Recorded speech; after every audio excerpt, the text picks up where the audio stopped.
सरकार को हमेशा ही आम लोगों की भलाई के लिए जाना जाता है, लेकिन जब वही सरकार अपने फायदे के लिए आम लोगों को अपने हिसाब से इस्तेमाल करे तो आम लोगों की पर्सनल लाइफ किस हद तक तबाह हो सकती है, यही हम आज की इस कहानी में जानेंगे। मूवी की कहानी शुरू होती है जून और उसके पति और उसकी बेटी से, जो कि अपनी कार से शहर से भाग रहे थे, लेकिन रास्ते में उनकी कार का एक्सीडेंट हो जाता है और जून का पति जून और उसकी बेटी को सही रास्ता दिखाता है और उनको अकेले ही आगे बढ़ने को कहता है और साथ ही में वो ये भी कहता है कि वो जल्दी उनके पीछे पीछे आ जाएगा। जून अपनी बेटी को लेकर उसी रास्ते से आगे बढ़ती है, लेकिन कुछ ही देर में जून को एक गनशॉट की आवाज़ सुनाई देती है, मतलब कि उसके पति को मार दिया गया था। और जून अपनी बेटी के साथ में जंगल में एक जगह पर छुप जाती है, लेकिन वहाँ की आर्मी आकर जून से उसकी बेटी को छीन कर ले जाती है और जून को भी बेहोश करके कहीं दूसरी जगह पर ले जाया जाता है। अब कुछ दिन के बाद हम जून को देख पाते हैं, जो कि लाल कपड़े पहने एक अमीर आदमी फ्रेड के घर पर मेड बनी हुई थी, लेकिन जून का काम घर का काम पता नहीं था,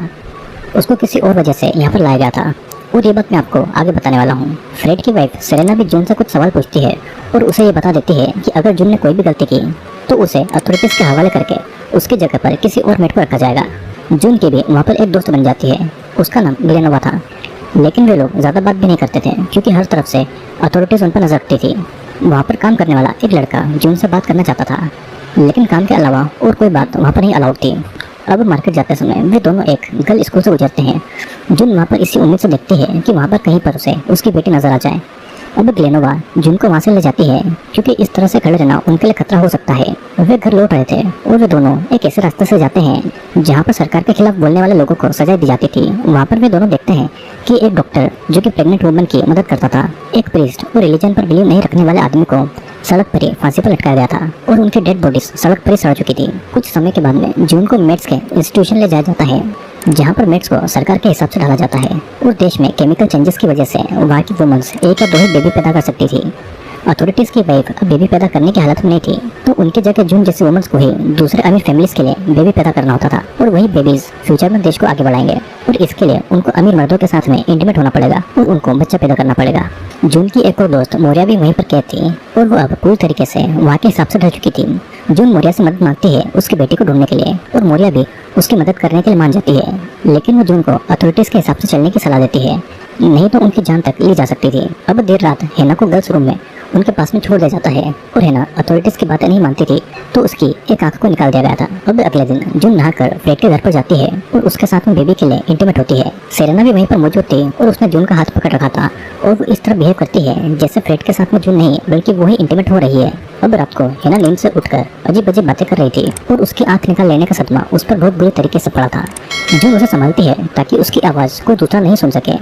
अब अगले दिन मेड को बुलाकर अथॉरिटीज़ एक मीटिंग को ऑर्गेनाइज करती है जहाँ पर मोरिया को पकड़ लिया जाता है क्योंकि उसने वहाँ से भागने की कोशिश की थी और एक आदमी को भी पकड़ लिया गया था क्योंकि उसने एक मेड के साथ में सेक्सुअल रिलेशनशिप रखा था, जिसके बाद में उस मेड का बेबी मर गया था। उस आदमी को उन मेड को सौंपकर ये कहा जाता है कि वही लोग उनके हिसाब से उसे सजा दें। सभी मेड उस आदमी को घेर लेती है और उसे मारने पीटने लगती है और कुछ ही समय में वो आदमी दर्दनाक मौत से मर जाता है। सीन कट होता है और यहाँ पर मार्केट जाते समय जून और ग्लेनोवा अपनी फैमिलीज के बारे में छुप कर बातें कर रही थी। ग्लेनोवा तो अपनी फैमिली के साथ में कनाडा भागने वाली थी, लेकिन गवर्नमेंट के लोगों ने उसे पकड़ लिया था और बेबी पैदा करने की एज तक वो सब कहीं भी नहीं जा सकते थे।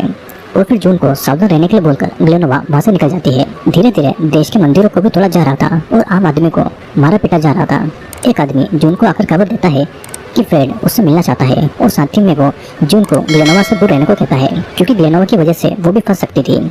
सभी मेड को एक अमीर आदमी के घर में ले जाया जाता है जहाँ पर हेना एक बेबी को जन्म देने वाली थी और जून को अपनी प्रेगनेंसी का टाइम याद आता है जहाँ पर उसका हस्बैंड उसे टाइम पर हॉस्पिटल तक ले गया था और जून का ही एक ऐसा बेबी था जो कि हॉस्पिटल में अकेला जिंदा डिलीवर हो पाया था। इधर डिलीवरी के लिए सभी हेना की मदद कर रहे थे और उसी दौरान जून ग्लेनोवा को बता देती है कि फ्रेड ने उसे अकेले मिलने बुलाया है और ग्लेनोवा उसे सावधान रहने को भी कह देती है। जब हेना का बेबी डिलीवर होने वाला था तो अमीर वुमन ऐसा बिहेव करती है कि जैसे कि उस बेबी को वही डिलीवर कर रही है। बेबी के डिलीवर होने के बाद में उस बेबी को उस अमीर वुमन के हाथ में दे दिया जाता है। हेना की बात को तो सभी लोग भूल गए थे और बस दूध पिलाने के लिए ही बेबी हेना के हाथ में दिया जाता है, जिस दौरान हेना अपने बेबी को जी भरकर देख लेती है क्योंकि उसे अब कभी भी बेबी को देख पाने की कोई भी उम्मीद नहीं थी। अब वापस जाते टाइम ग्लेनोवा जून को अमीर लोगों से सावधान रहने को कहती है क्योंकि वे लोग भरोसे के काबिल नहीं थे और शाम को जून फ्रेड से मिलने जाती है। फ्रेड यहाँ पर जून से बहुत अच्छे से बातें कर रहा था और वो यहाँ पर जून के साथ में बोर्ड गेम खेलता है और उससे बातें करता है। वो उसे फिर से अपने घर पर उस गेम को खेलने के लिए इनवाइट भी करता है। अगले दिन जब ग्लोनोवा के साथ में जून मार्केट जाने के लिए निकलती है, वो ये नोटिस करती है कि ग्लोनोवा की जगह पर किसी और को इस काम के लिए रखा गया है। मतलब कि ग्लोनोवा को किसी बात के लिए सजा मिली थी, जिस वजह से उसे गायब कर दिया गया था। जून की जो इकलौती अकेली दोस्त थी, अब वो भी नहीं रहती और ये सब अब जून को अकेले ही सहना होगा और अपनी बेटी को पाने की उम्मीद में उसे ऐसे ही जीना होगा। इस मूवी में ये बताया गया है कि देश में केमिकल रिएक्शन की वजह से वहाँ की औरतों में बच्चों को पैदा करने की क्षमता कम हो गई थी, क्योंकि बच्चों को पैदा करने में उनकी जान को भी खतरा था। तो सरकार ने इसीलिए आम जनता की फैमिली को तबाह करके उन लोगों को अमीर लोगों के हवाले कर दिया जाता है ताकि वे उनके लिए बेबी पैदा करें। अमीर औरतें ऐसा बिहेव करती थी कि जैसे कि बेबी वही पैदा कर रही है और इस तरह वो माँ बनने की फीलिंग लेती थी, लेकिन जो असल में माँ थी उनका बेबी पर कोई भी हक नहीं था और माँ होकर भी वो माँ नहीं होती है। बच्चा पैदा करने के बाद और कोई गलती करने के बाद उन औरतों को गायब कर दिया जाता था, जैसे कि हैना और मोरिया को किया गया था।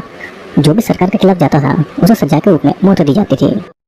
ऐसा कहते हैं कि कानून के हाथ बहुत लंबे होते हैं और अपराधी कितना भी शातिर क्यों ना हो वो पुलिस के हाथ से चढ़ जाता है, लेकिन कुछ अपराधी ऐसे भी होते हैं जो कभी कानून के शिकंजे में नहीं फंसते हैं और आज भी वे एक रहस्य है। तो आज मैं आपको ऐसे ही एक कातिल के बारे में बताने वाला हूँ जिसने 30 से भी ज्यादा लोगों को मारा है और इतना ही नहीं, वो खुद पुलिस को पत्र लिखकर हत्याओं के बारे में जानकारी देता था, लेकिन लाख कोशिशों के बाद भी पुलिस उसे नहीं पकड़ पाई और वो हमेशा के लिए एक रहस्य बनकर रह गया।